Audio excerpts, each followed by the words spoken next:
Muy bien, chicos, ¿cómo están? Muy buenas noches, creo que ahora sí ya estamos un buen número. Lo que vamos a hacer en la clase de hoy día es básicamente comenzar con el siguiente tema que corresponde a la parte de lubricación. Entonces, para eso tenemos una diapositiva que se las he mandado ya a la plataforma, la tienen en la plataforma. Vamos a avanzar hoy día un poco, la siguiente sesión igual vamos a avanzar y después de eso vamos a programar el cuestionario, ¿ya? Entonces, les voy a compartir la pantalla, por favor.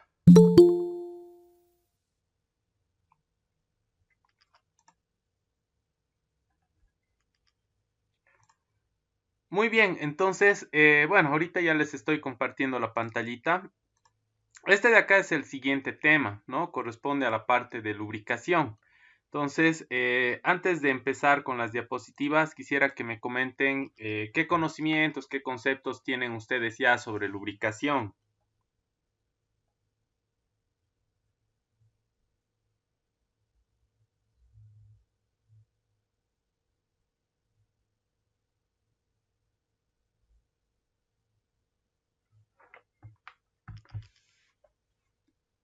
¿Nadie? No sé si tienen alguna experiencia trabajando con lubricantes, con aceites, grasas.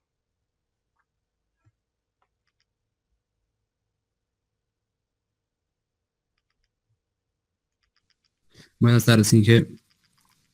Javier, buenas tardes.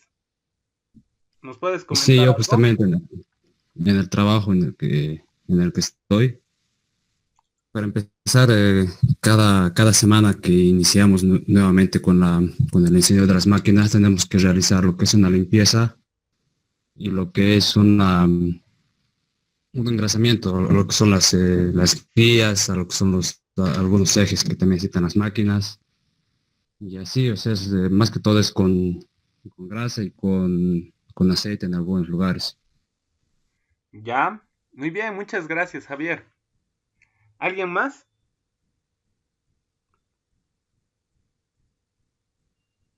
Ya. Eh, Muy bien. No sé si recuerdan, a lo largo de muchos ejemplos que hemos ido mencionando en distintos temas, hemos hablado de la importancia que tiene la lubricación, ¿no?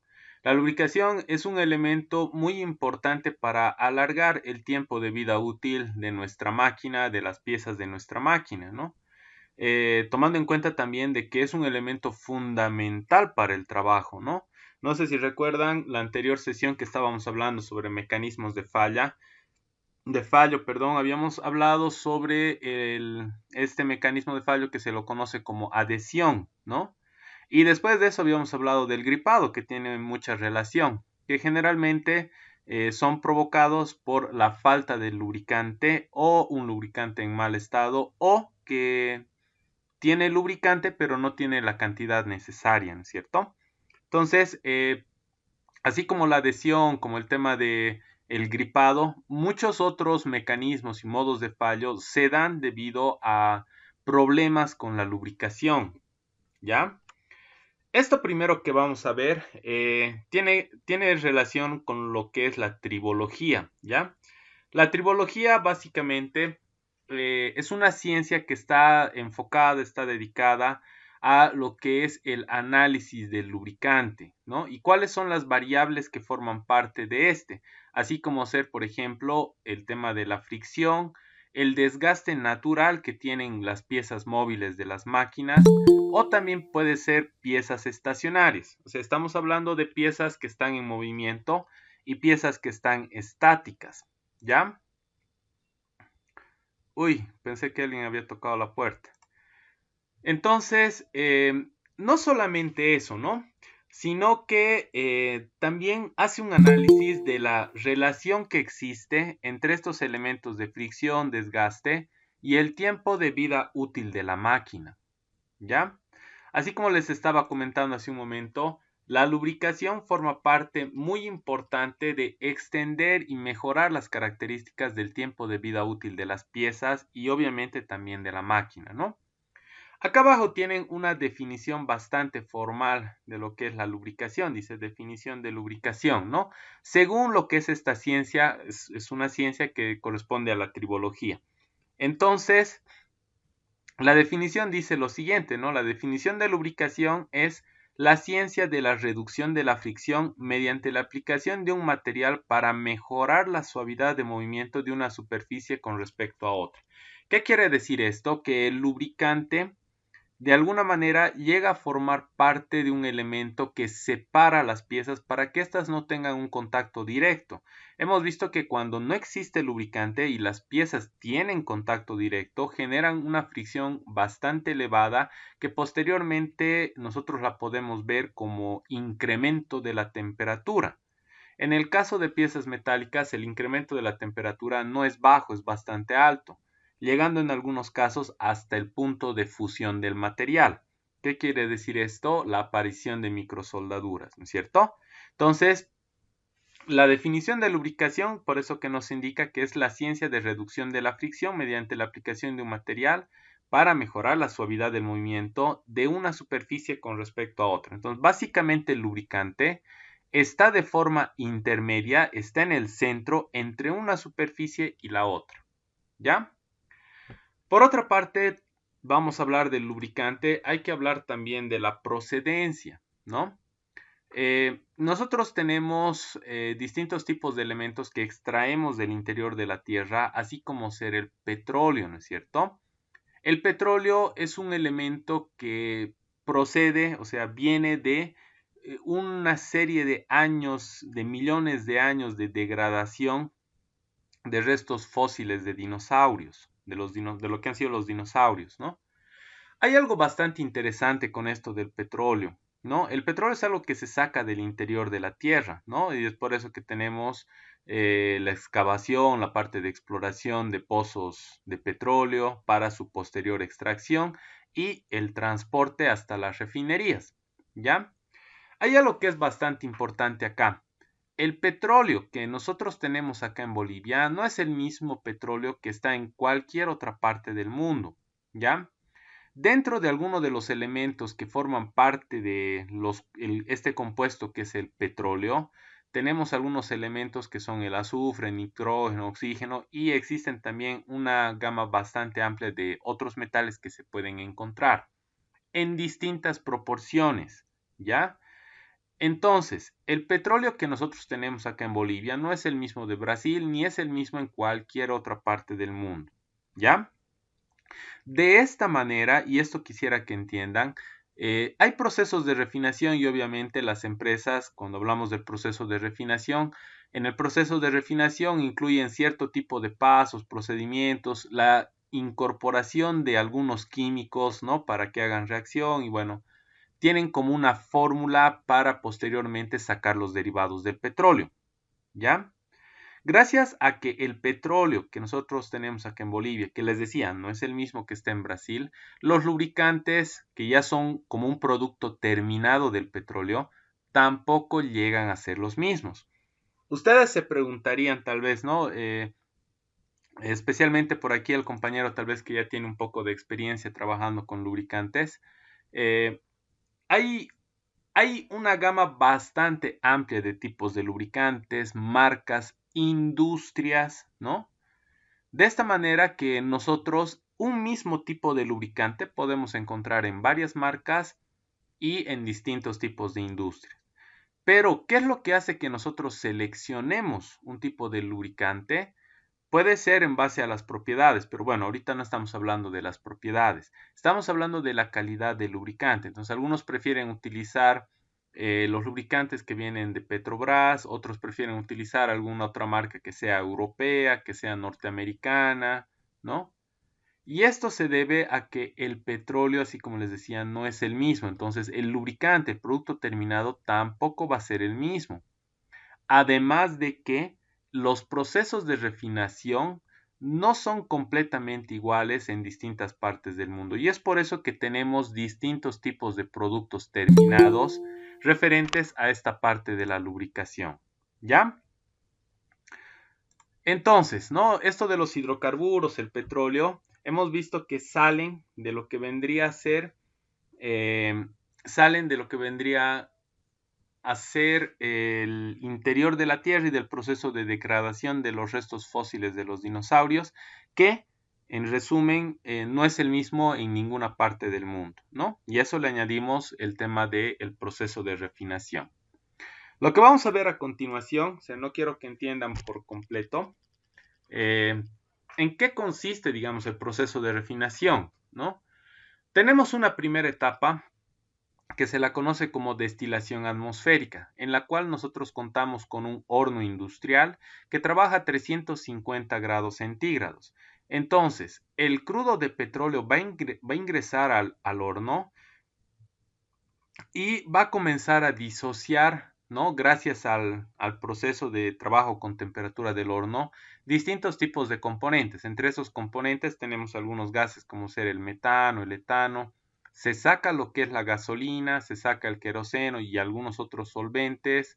Se saca algunos residuos que sirven base para hacer los asfaltos que utilizan generalmente para el recubrimiento de las calles, ¿no? Y finalmente sale lo que se conoce como bases lubricantes, ¿ya? Estos de acá ya son como productos terminados, ¿no?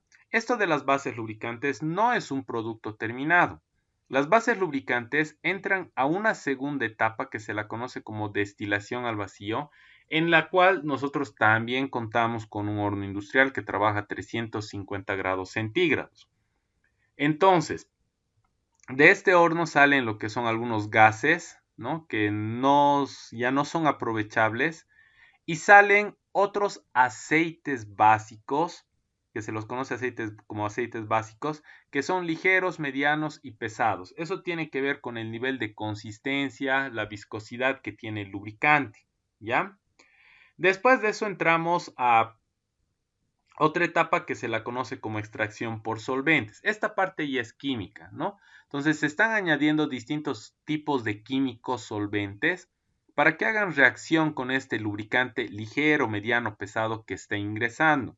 Entonces de ahí salen algunos polares, azufres, algunos compuestos de nitrógeno. Estamos disociando algunos elementos que no sirven para nada dentro de lo que es el lubricante, ¿ya?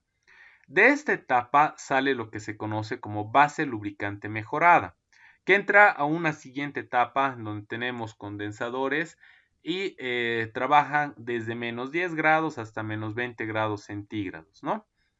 Entonces, de aquí, gracias al incremento de la temperatura, comienza a solidificarse parte del lubricante que está entrando y sale lo que son las ceras, ¿no? La idea es sacar estas ceras del aceite que esté ingresando, de este aceite base que esté ingresando, cosa de que salga este aceite base pero sin ceras, ¿no? Finalmente entra lo que se conoce como hidrofinalizado ligero, en donde se le añaden partículas de hidrógeno al proceso para que salga como producto ya casi terminado el aceite base grupo 1 IB de 80 a 120. ¿Qué querrá decir esta gráfica este texto que estamos viendo? Aceite base quiere decir que el aceite que nosotros estamos sacando en este momento del hidrofinalizado es una base para crear otro lubricante, ¿ya? Esto que dice como grupo 1, hay distintos tipos de aceites base. Hay aceites base que son minerales, que son extraídos así como estamos viendo del petróleo. Hay otros que son sintéticos, semisintéticos, ¿no? Y hay de distintos tipos. Esto que dice grupo 1 acá quiere decir que este aceite que estamos usando es mineral, ¿no? O sea, es extraído del petróleo, ¿sí? Eso quiere decir, a este aceite base, para que finalmente se convierta en un lubricante, se le añaden distintos tipos de elementos, ¿no? Como ser, por ejemplo, los aditivos. Este aceite base, grupo 1, tiene ya propiedades, por si acaso, ¿no? Tiene propiedades de refrigeración, tiene propiedades de viscosidad, anticorrosivas y tiene ya muchas propiedades. ¿Qué es lo que se hace con los aditivos? Mejorar estas propiedades. Se las modifica. o incluso en algún caso se le puede añadir también alguna propiedad más al lubricante terminado. Pero la base, así como su nombre lo indica, es el aceite base, ¿sí? Esto que estamos viendo acá abajo que dice IB es el índice de viscosidad que va generalmente de 80 a 120. El índice de viscosidad no es la viscosidad directa del lubricante. Estamos hablando de un índice. Lo que hace el índice es relacionar el valor de viscosidad que tiene el aceite con el valor teórico. Entonces, de esa manera nosotros sacamos lo que se conoce como el índice de viscosidad. ¿Ya? Muy bien. Hasta acá, no sé si tienen alguna consulta, tienen alguna pregunta. ¿Quisieran tal vez que les repita algo? ¿Está todo claro? Sí, Inge. Todo bien, Inge. Todo bien. Qué bueno, chicos. Entonces, vamos a entrar a lo siguiente. Esto de acá que son aceites lubricantes. Estos aceites lubricantes, ¿no? El aceite base estábamos hablando hace un momento. Les decía, vienen en distintos tipos de presentaciones, así como nos está mostrando acá, lo que son aceites minerales, estos que habíamos mencionado que vienen derivados del petróleo, estos que son sintéticos o también llamados semisintéticos, bueno, en realidad las dos categorías existen, semisintéticos y sintéticos, que son hechos en laboratorio, ¿no? El aceite base es elaborado en laboratorio, entonces manipulado de esa manera, ¿no? Después de eso tenemos los vegetales. Los vegetales son los que provienen de algún elemento y son naturales. No estamos hablando del petróleo, ¿no? Entonces, cuando nosotros hablamos de los líquidos, tenemos ese tipo de aceites base. Minerales, sintéticos, semisintéticos y vegetales, ¿ya? Después de eso tenemos otra categoría que está de acuerdo a la consistencia. ¿Qué quiere decir la consistencia? Quiere decir el grado con el cual, digamos, el lubricante se vuelve una grasa, ¿no? Entonces tenemos grasas lubricantes y tenemos pastas lubricantes e incluso ceras, ¿no? En realidad, estos dos que están viendo acá, esto que dice semisólido y el sólido, corresponden a estas categorías. Hay lubricantes que no tienen mucha consistencia, como el que estamos viendo acá, que se utiliza para rodamientos, algunos engranajes y tienen muchas aplicaciones, ¿no? Por otra parte, no es el único tipo de grasa. Hay grasas que son tan diluidas que parecen un aceite lubricante. Tienen una consistencia diferente. Y por otra parte, tenemos otros que son bastante sólidos, ¿no? Estos que son bastante sólidos tienen aplicaciones. La ventaja que tienen estos que son sólidos, a diferencia del semisólido, es que al ser sólidos están creando como una capa hermética de sellado. Entonces estamos sellando el área donde queremos lubricar. ¿Ya? Tienen también aplicaciones, ¿sí? Por otra parte, algo que también es importante saber es el tema de las normas que nos ayudan a regular el tema del trabajo con los lubricantes.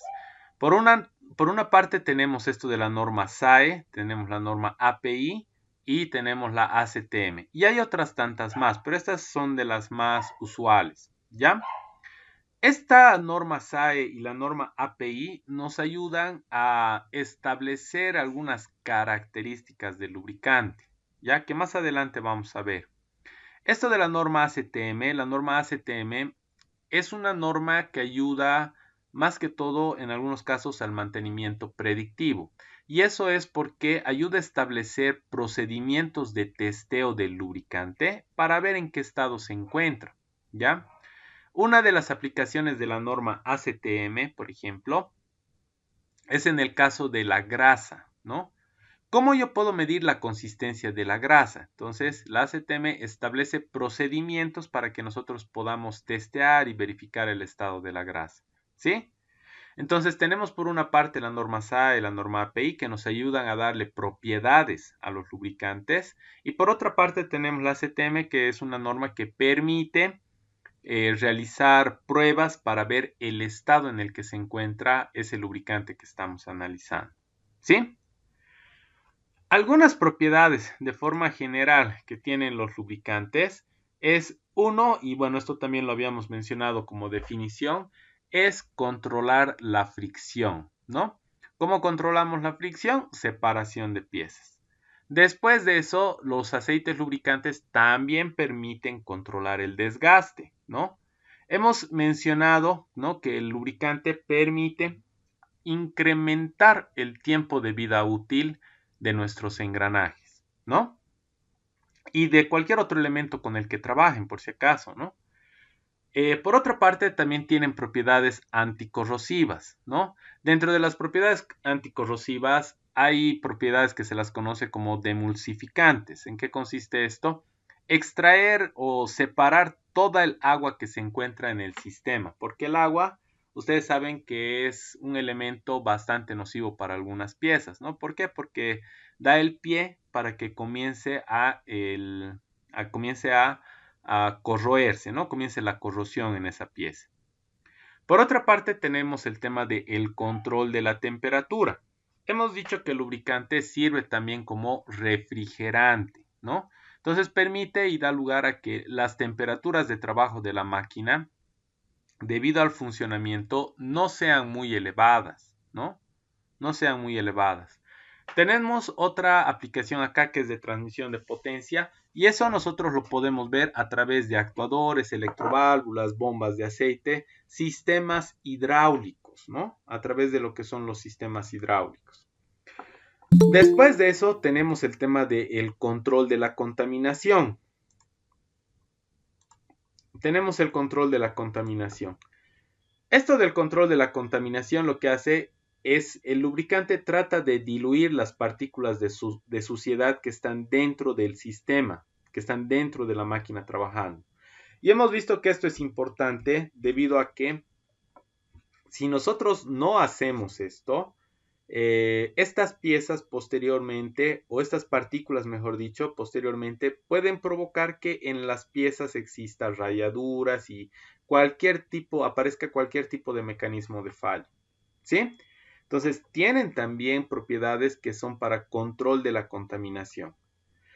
Aquí hay un dato muy importante, ¿ya?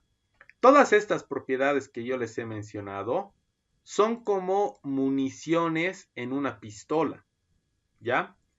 ¿Qué quiero decir con esto? Si la máquina constantemente está incrementando su temperatura de trabajo, el lubricante tiene las propiedades que refrigeran, ¿no es cierto? Entonces, va a comenzar a utilizar estas propiedades, ¿sí?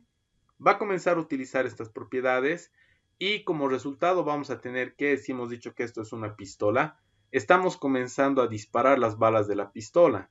Nosotros no tenemos balas infinitas, tenemos balas finitas. Entonces, si por ejemplo yo tengo 5 balas y he disparado las 5 balas, después de eso, el lubricante ya no va a tener propiedades de refrigeración. Entonces, por más de que yo tenga el lubricante dentro de la máquina, no va a cumplir esa propiedad, ¿no? Hablábamos hace un momento del control de la contaminación. De la misma manera, con el control de la contaminación, es como una pistola con balas. Mientras más suciedad, más elementos de ese tipo estén dentro del sistema de lubricación, el lubricante va a comenzar a reaccionar, ¿no?, con sus propiedades de control de la contaminación, tratando de eliminar estas suciedades. Y es así como les decía, o sea, va a llegar un punto en el cual hemos desgastado todas las balas de la pistola, entonces esto de acá ya no va a cumplir esa función del lubricante, ¿ya? Esto que les menciono es bastante importante que lo tomen en cuenta, porque incluso, miren, esto es como comentario, incluso el tema de manipulación del lubricante en algunos casos está mal hecha, ¿ya? ¿A qué me refiero? Algunos agarran, compran el lubricante, algunos compran a granel, ¿no? Compran esos turriles donde tienen los lubricantes y lo que sucede es el almacenamiento. Puede haber problemas de almacenamiento tanto en la parte, puede haber problemas de almacenamiento tanto en la parte de la empresa que está llevando estos lubricantes, que está vendiendo estos lubricantes, así como también la empresa que los está comprando. Miren, muy pocas empresas agarran y tratan bien estos turriles donde se encuentra el lubricante, los hacen girar, los agitan, ¿no? Y después de eso se los venden a las empresas. Finalmente, las empresas pueden tener igual mala manipulación, de tal manera de que el efecto de esto es que si, por ejemplo, estamos sacudiendo el lubricante tiene propiedades antiespumantes para que toda esa espuma que se está generando desaparezca, ¿sí? Entonces, ¿qué es lo que pasa si nosotros, por ejemplo, estamos transportando el lubricante y comenzamos a sacudirlo?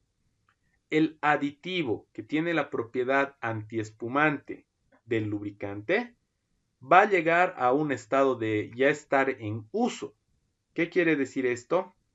Que cuando este lubricante lo quieran utilizar en alguna máquina, ya no es nuevo, ya no está completamente nuevo, sino al momento de transportar han ido utilizando ya algunas de las propiedades que tienen estos lubricantes, ¿no? Muy bien, hasta acá me gustaría saber si tienen alguna duda, tienen alguna pregunta, alguna consulta.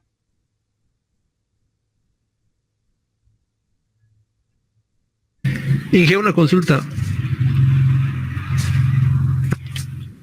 Dime, dime, Eh, dime, en el Carlos. caso del aceite, Inge, una vez que he utilizado el aceite, ¿se puede utilizar o pueden otras aplicaciones?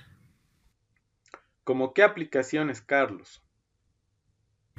Mira, por el ejemplo del aceite del motor, o sea, de las motocicletas, digamos, sacas el aceite y lo utilizas en la cadena, digamos, no lo botas directamente, o no sería así. Ya, algunos utilizan en la cadena. La cadena no es un elemento caro, por así decirlo. No es un elemento caro dentro de todas las partes que tiene la moto. No es recomendable. ¿Por qué? Porque ese aceite que tú estás sacando, lo has sacado ya con deterioro. Entonces, no tiene ya muchas propiedades. Y es más, lo estás sacando incluso con algunas partículas de suciedad. El desgaste de las piezas hace que se desprende el material de las mismas. Por lo tanto, tú estás sacando el lubricante y este lubricante que estás sacando, lo estás sacando con esas impurezas, ¿no?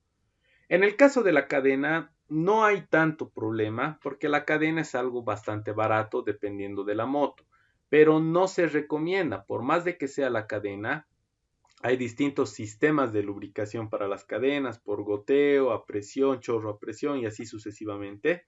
Hay distintos tipos de formas de lubricación. El lubricante que se debe utilizar en realidad puede ser por brochado o hay algunos que sacan por presión. ¿Qué quiere decir esto? Hay atomizadores, vienen con atomizadores, entonces con eso comienzan a lubricar. En ninguna pieza, en ninguna máquina se recomienda ponerle aceite usado, ¿ya?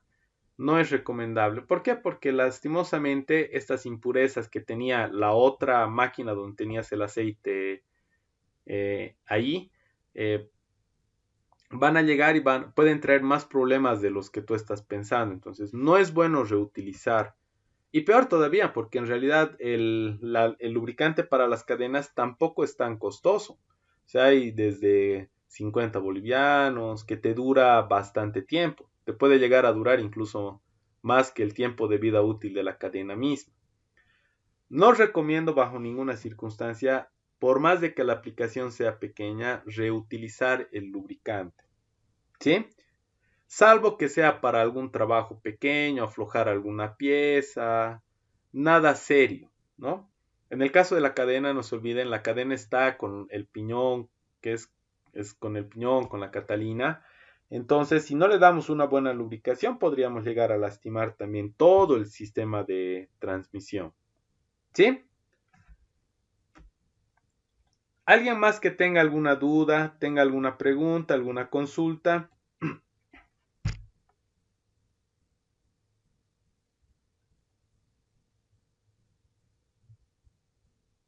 ¿Ya? Muy bien. Entonces, ya aquí de forma individual, ¿no? Estamos viendo el tema de la separación, ¿no? Estamos viendo el tema de la separación de las superficies. Entonces, el lubricante ingresa de tal manera de separar la superficie de arriba con la superficie de abajo y estas no tengan contacto, ¿no? Acá hay un fenómeno que es bastante interesante. Estamos separando, pero no solamente estamos separando, sino que gracias al trabajo que tienen estas piezas, provocan un fenómeno bastante interesante en el lubricante que consiste en lo siguiente. Entonces tenemos aquí el lubricante.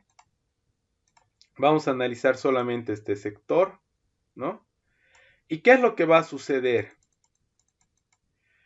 Esta pieza de acá se está moviendo, esta pieza de acá se está moviendo. Va a dar lugar a que aparezca una fuerza de este lado y una fuerza de este lado. ¿Qué es lo que está sucediendo acá? Estamos hablando de una sola porción de lubricante, pero esto en realidad pasa con todo el lubricante que tenemos. Entonces yo estoy aplicando una fuerza aquí y otra fuerza aquí. ¿Qué es lo que está sucediendo ahorita con este lubricante? A ver si se han dado cuenta. Dije, buenas noches. Álvaro, buenas noches, dime. Hay fricción entre piezas, Inge, y el aceite crea una película, lo cual no permite tanta fricción entre ellos. ¿Ya? Está muy bien, Álvaro, pero ¿a qué se refiere esto de acá? O sea, estamos hablando de esta pequeña porción de lubricante en donde hay una fuerza que está viniendo en este sentido y otra en este otro sentido de acá. Entonces, ¿qué es lo que le está pasando a esta porción de lubricante? Está siendo comprimido. No completamente, Gustavo. No está mal lo que estás diciendo, pero fíjate en qué sentido, cómo están las fuerzas. Esta está viniendo por acá y esta por acá. Cortante. Eso, muy bien, muchas gracias. Este fenómeno que estamos viendo acá es uno de los elementos que ayuda al deterioro del lubricante, ¿sí? Entonces, ¿no? El lubricante, ¿qué es lo que hace básicamente? Crea una capa de separación entre una superficie y la otra.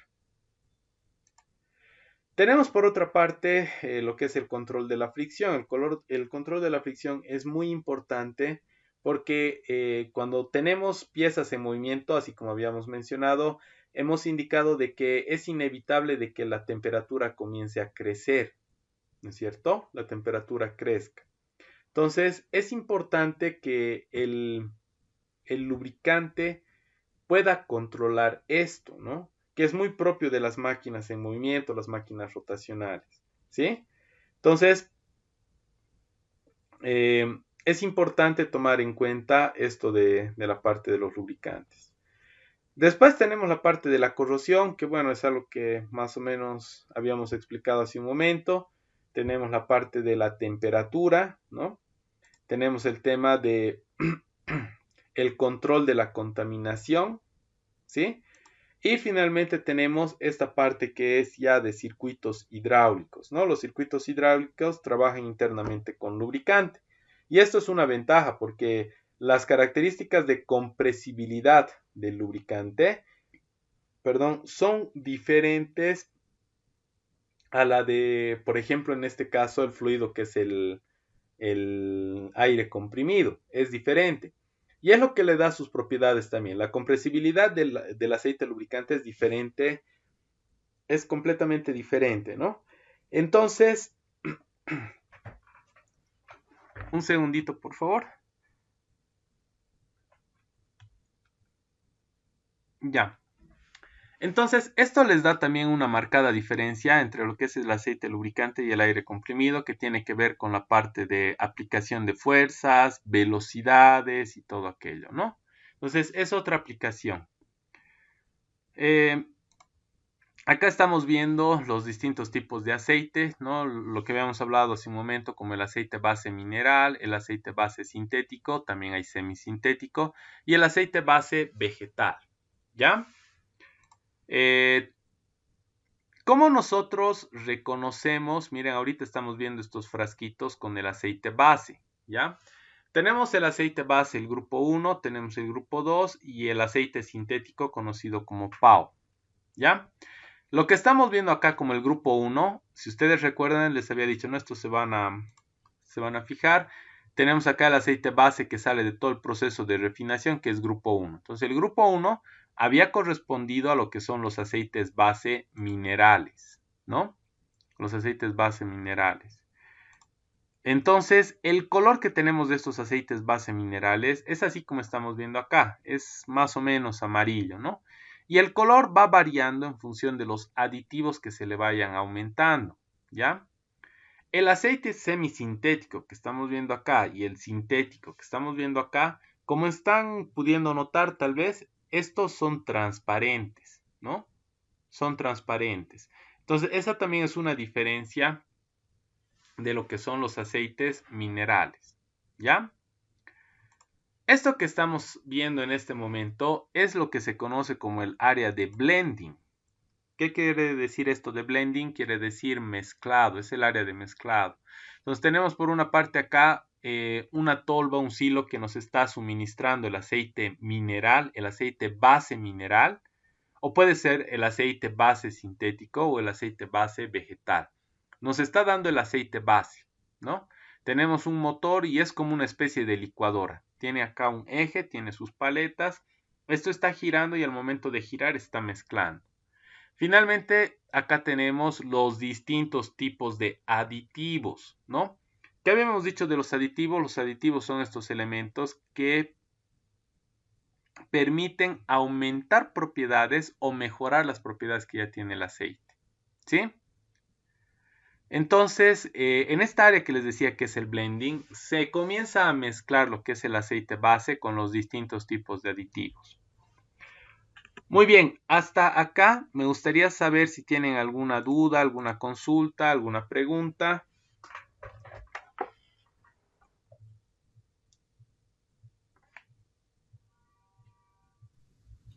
Todo bien, Inge. Todo bien, todo se está entendiendo. Qué bueno, me alegra mucho. A ver, vamos a continuar entonces. Esto de acá es más o menos una relación de las superficies y la fricción, ¿ya? Tiene una tablita con los distintos tipos de coeficientes que si ustedes gustan le pueden dar una revisada, pero no es importante que les muestre esto ahora. Este otro de acá sí, el tema de la viscosidad, ¿ya? Básicamente la viscosidad es una medida de resistencia, así como nos está mostrando acá, es una medida de resistencia de un fluido a su deformación al ser sujeto a esfuerzo de corte. Es por eso que hace un momento, por ejemplo, habíamos dibujado, ¿no? Una sola porción del aceite. Yo les he puesto ahí las fuercitas de cómo está trabajando. Y ahora estamos confirmando de que en realidad lo que sucede es el esfuerzo de corte, ¿no? Todos los lubricantes están sujetos a esfuerzo de corte. ¿Sí? Hay un término bastante importante acá que es la viscosidad, ¿no? Que a través de estas dos imágenes las vamos a ver, ¿no? ¿Qué quiere decir baja viscosidad? Baja viscosidad quiere decir que no está oponiéndose a fluir del lubricante. Y es por eso que aquí, por ejemplo, estamos viendo que tiene gotas bastante pequeñitas con las cuales se está formando este charco de aceite. En cambio, esta otra tiene gotas mucho más grandes y de seguro tiene gotas un poco más grandes y eso es porque el lubricante tiene alta viscosidad. Entonces, se está poniendo al movimiento de tal manera que el avance que tiene es mucho más lento, ¿no? Aquí las gotitas incluso son más pequeñitas con respecto a este. Entonces, tenemos dos situaciones, lo que es baja viscosidad y alta viscosidad, ¿ya? Vamos a seguir viendo ejemplos de esto. Entonces, tenemos aquí lo que es, como estábamos viendo aquí hace un momento, tenemos aquí lo que es baja viscosidad y tenemos aquí lo que es alta viscosidad, ¿sí? Tenemos situaciones acá. Una situación en la cual yo tengo aquí un frasco con lubricante que está trabajando a una temperatura de 100 grados centígrados. Acá tengo otro que está trabajando a 50 y este otro que está trabajando a 20, ¿no? ¿Qué es lo que sucede si yo coloco un aceite, un lubricante que es de baja viscosidad? ¿Qué es lo que va a suceder? Si tiene baja viscosidad, así como nos está mostrando aquí bajo índice, va a pasar un cierto tiempo, entonces el frasco que tenemos de lubricante se va a llenar bastante rápido, ¿no? A los 50 grados se va a llenar ya menos y a los 20 grados ya casi no se va a llenar, ¿no? ¿Qué es lo que pasa cuando tenemos el índice de viscosidad bastante alto? Entonces, en el primer caso no llega a cubrir por completo el lubricante. En el siguiente caso, seguramente, claro, en el segundo caso, lo que se está viendo es que se está haciendo mucho más lento, ¿no? Hasta llegar a este otro caso de acá. Entonces, la viscosidad básicamente es ese elemento que nos ayuda a determinar la resistencia a fluir que tiene, en este caso, el lubricante. ¿Ya? Entonces, tenemos dos situaciones: baja viscosidad, alta viscosidad. Baja viscosidad no tiene mucha resistencia el material a fluir, por lo tanto va a fluir bastante rápido, ¿no? Entonces, eso es en el caso de la baja viscosidad, ¿no? Cuando tenemos una alta viscosidad, como en el caso de acá, entonces el paso se hace mucho más lento, mucho más lento, ¿sí? Muy bien, hasta acá no sé si tienen alguna consulta, alguna duda, alguna pregunta, algún comentario tal vez.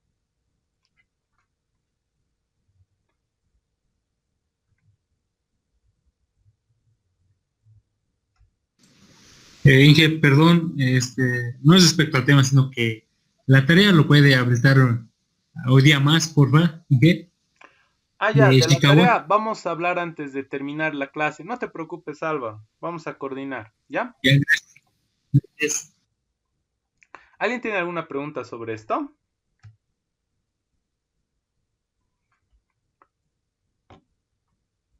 Ya. Buenas noches, Inge. Una consulta acerca de lo que son la viscosidad, ¿no es cierto?, de alta y baja. Lo que estaba explicando, ¿en qué casos, digamos, se da la alta y en qué casos se da la baja, digamos, o cuál es conveniente usarlas o qué maneras tiene, digamos, para poder usarlas? Ya, muy buena pregunta, Tami. A ver, mira, aquí tiene baja viscosidad, se está resistiendo a fluir. Entonces, ¿qué tipo de máquinas pueden utilizar esto? Desde ya, no puedo utilizar una máquina que sea de alta velocidad, ¿no es cierto? ¿Por qué? Porque aparte de tener las cargas, ¿no?, que influyen en el funcionamiento y en las mismas piezas de la máquina, el lubricante también se va a oponer al movimiento. O sea, vamos a crear como una especie de sobrecarga. ¿Ya? Entonces hay que tener un poco de cuidado. Ahora, ¿qué es lo que pasa en el otro caso, ¿no? Que tenemos alta viscosidad. Entonces, perdón, esta de acá era alta viscosidad y esta era baja, ¿no? Entonces, en el caso de alta viscosidad, si tenemos velocidades altas también, no puedo utilizar este lubricante. Sí debería utilizar este otro porque este está fluyendo, no tiene mucha resistencia a fluir, entonces no va a provocar mucha resistencia en la carga de velocidad, ¿no? Hay una relación que es así parecida. O sea, si yo tengo, por ejemplo, un bajo índice de viscosidad, una baja viscosidad como en este caso, no puedo trabajar con máquinas que trabajan bastante rápido. A diferencia de este otro, ¿no? Este otro de acá, como no tiene resistencia a fluir, no tiene mucha resistencia a fluir, sí puede trabajar bastante bien con velocidades elevadas, ¿no? Lo mismo está pasando con el tema de las cargas, los momentos, las cargas que nosotros estamos aplicando. Entonces, si tú, Tami, preguntas más o menos cuál es el criterio de selección, aquí te pongo un ejemplo, ¿no? Tomando en cuenta las velocidades, ¿no? En este caso no puedo trabajar con velocidades. Sí, Inge. Ya, con eso hemos respondido entonces. ¿Alguien más tiene alguna duda, alguna pregunta, alguna consulta?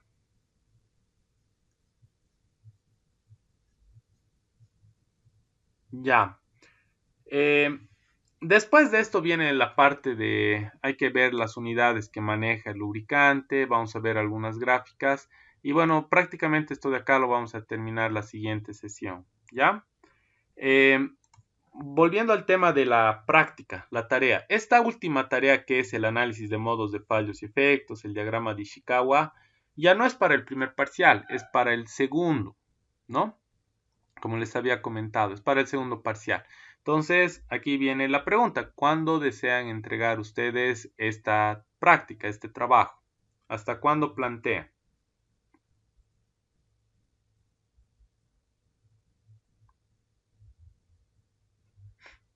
Nadie dice nada. Hasta el domingo. Dije el domingo, yo creo, sería buen día, buena fecha para entregar. Domingo, lunes, domingo. Ya. Vamos a hacer lo siguiente. Si algunos lo tienen ya domingo, entonces domingo ya pueden subir. Voy a habilitar hasta el día lunes a la medianoche. ¿ya? Eso estamos quedando de acuerdo, o sea, el rango más alto que han puesto acá es de día lunes, ¿sí? Y me parece bien, o sea, si uno analiza está bien. Si alguno ya lo tiene sábado, lo tiene domingo, no hay ningún problema, entonces lo pueden subir igual, ¿ya? Entonces se los voy a reprogramar hasta el día lunes a la medianoche. ¿Alguna duda, alguna consulta más ya para terminar?